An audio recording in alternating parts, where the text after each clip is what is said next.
अस्सलाम वालेकुम। अच्छा, टॉपिक का नाम है साइटोप्लाज्म। बहुत आसान और सिंपल सा टॉपिक है। तो आज हम देखते हैं इसको एमडी कैट क्लास से। साइटोप्लाज्म का देखा जाए बेटा, ये प्रेजेंट होता है दो चीज़ों के दरमियान। ये प्रेजेंट होता है बिटवीन, पहली चीज़ है न्यूक्लियर मेम्ब्रेन, और जो दूसरी चीज़ है उसका नाम है प्लाज्मा मेम्ब्रेन। मतलब प्लाज्मा मेम्ब्रेन और न्यूक्लियर मेम्ब्रेन के दरमियान अगर आपको कोई चीज़ नज़र आती है तो बेटा उसका नाम क्या है? दे आर कॉल्ड साइटोप्लाज्म है।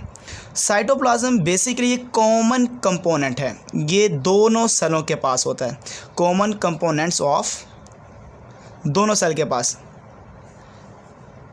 प्रोकैरियोटिक सेल और प्रोकैरियोटिक सेल के साथ साथ ये आपको यूकैरियोटिक सेल, ये दोनों सेलों के पास मौजूद होता है, जिसका नाम है साइटोप्लाज्म। तो ये कॉमन कंपोनेंट है प्रोकैरियोटिक और यूकैरियोटिक सेल का। अगर देखा जाए इसकी केमिकल नेचर के लिहाज से, तो केमिकल नेचर के लिहाज से जो साइटोप्लाज्म है ये आपको दो सॉल्यूशन की फॉर्मेट में नज़र आता है। मतलब केमिकल नेचर के लिहाज से अगर इसको देखा जाए तो साइटोप्लाज्म आपको दो सॉल्यूशन की फॉर्मेट में नज़र आता है। एक जो सॉल्यूशन है उसको बड़ा नाम दिया जाता है ट्रू सॉल्यूशन, ट्रू सॉल्यूशन। और इसी तरह जो दूसरा साइटोप्लाज्म का केमिकल कंपोजिशन के लिहाज से देखा जाए उसको कहा जाता है कोलाइडल सॉल्यूशन। तो कोलाइडल सॉल्यूशन है, और कोलाइडल सॉल्यूशन के साथ साथ जो दूसरा सॉल्यूशन है उसका नाम क्या, they are called true solution है। अब बेसिकली जो ट्रू सॉल्यूशन है, ट्रू सॉल्यूशन कैसे बनता है?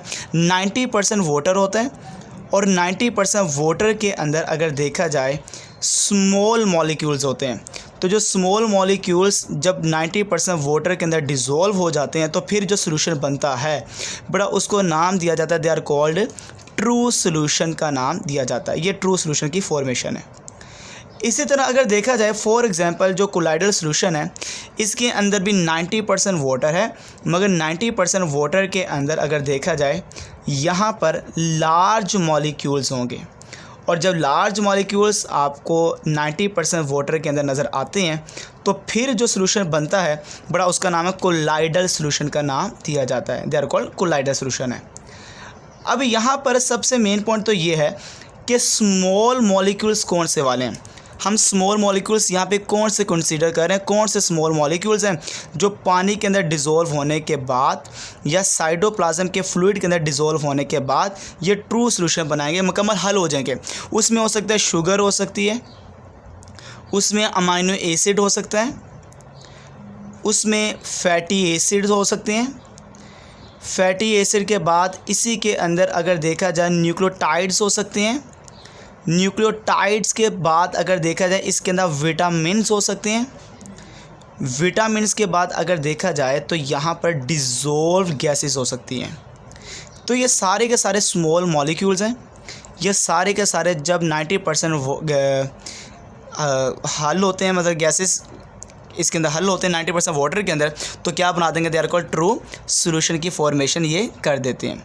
इसी तरह यहाँ पे जो लार्ज मॉलिक्यूल्स का मैंने जिक्र किया है, ये लार्ज मॉलिक्यूल्स कौन से होते हैं? लार्ज मॉलिक्यूल्स बेसिकली यहाँ पर मैं एक ही एग्जांपल कोट करूँगा जो सबसे इंपॉर्टेंट है, वो है बेटा प्रोटीन।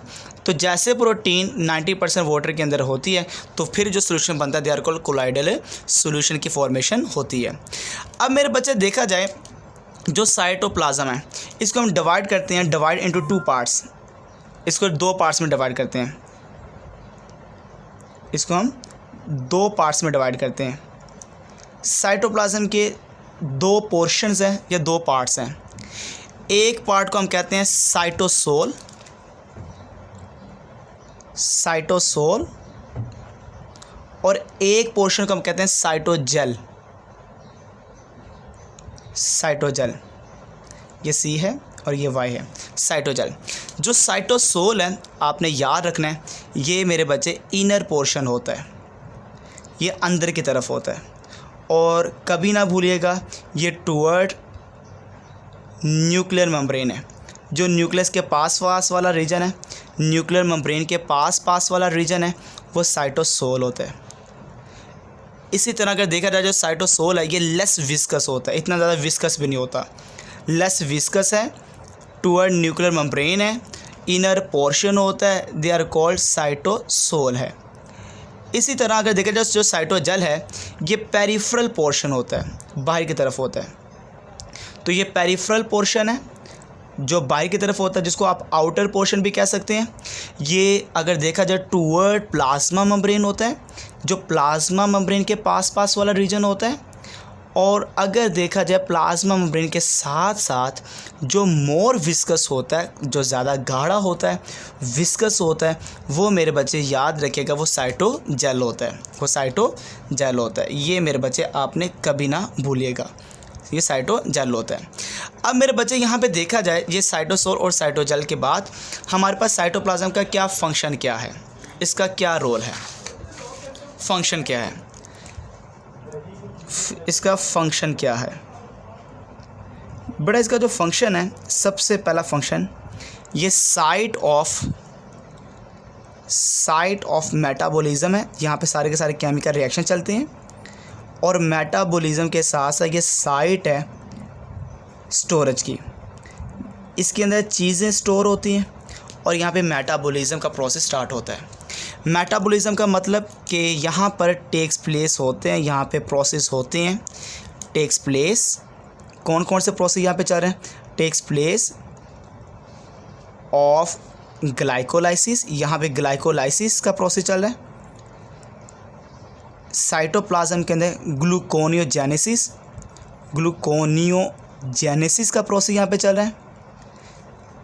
यहाँ पर अगर देखा जाए टेक्स प्लेस हो रहा है ग्लाइकोजन जीनोलाइसिस का प्रोसेस चल रहा है और यहाँ पर प्रोटीन की सिंथेसिस हो रही है। ये सारे के सारे जो प्रोसेस हैं ये सारे के सारे आपको एक साइट पर नज़र आ रहे हैं और वो मेरे बच्चे साइट का नाम मैंने आपको बता दिया है और वो क्या है? साइटोप्लाज्म है। मगर साइटोप्लाज्म की कौन सी जगह है मैं वो बता देता हूँ।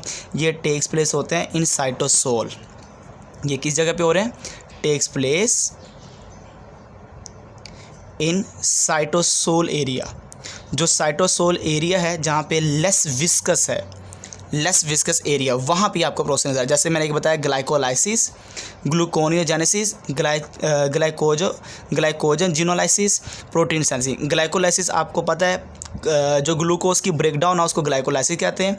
ग्लूकोज की जो फॉर्मेशन है ग्लूकोनियोजेनेसिस कहते हैं और जो ग्लाइकोजन की ब्रेकडाउन है देयरफॉर ग्लाइकोजन लाइसिस का नाम इसको दिया जाता है। स्टोरेज में अगर आपने देखा जाए तो बड़ा ये स्टोर करता है, स्टोर ऑफ यूज़फुल मटेरियल। जितना भी यूज़फुल मटेरियल है ये सारा का सारा जहाँ पे स्टोर होता है बड़ा उसका नाम क्या है? स्टोरेज एरिया, जहाँ पे ये स्टोर हो रहा है। और दूसरी बात ये एलिमिनेट भी करते हैं, यहाँ से खारिज भी करते हैं। और वो क्या खारिज करता है? एलिमिनेट ऑफ वेस्ट मटेरियल, वो भी यहाँ पे स्टोर होता है तो वो भी यहाँ से आगे बाहर की तरफ खारिज किया जाता है। तो ये सारा का सारा जो वेस्ट मटेरियल को बाहर निकालना, स्टोर करना, ये जिस जगह पर होता है, टेक्स प्लेस होता है, उसका नाम है साइटोजेल एरिया। तो जितना भी स्टोरेज का काम है ये टेक्स प्लेस हो रहा है इन साइटोजेल एरिया। और ये आपको पता था, अभी मैंने बताया भी है कि जो विस्कस एरिया है उस जगह पर ये सारा का सारा मेरे बच्चे क्या हो रहा है? एलिमिनेशन का काम हो रहा है और साथ ही साथ क्या हो रहा है? स्टोर ऑफ यूज़फुल मटेरियल हो रहा है। ये पहला मैंने काम बताया, ये साइट ऑफ मेटाबॉलिज्म है और दूसरा का स्टोरेज का काम बताया। इसी के बाद जो साइटोप्लाज्म है ये परफॉर्म करता है साइक्लोसिस परफॉर्म करता है। साइक्लोसिस मतलब ये होता है कि साइटोप्लाज्म स्ट्रीमिंग करता है, रोटेट करता है और इसका जो मूवमेंट है ये रोटेशन इसको कहते हैं देयर कॉल्ड साइक्लोसिस। जैसे कि फॉर एग्जांपल देखा जाए ये है सेल है और सेल के अंदर ये जो साइटोप्लाज्म है ये स्ट्रीमिंग कर रहा है ताकि डिस्ट्रीब्यूशन हो सके सारी मटेरियल की पूरे सेल के अंदर। तो ये स्ट्रीमिंग ज़रूरी है। इस स्ट्रीमिंग को नाम देते हैं कॉल्ड साइक्लोसिस।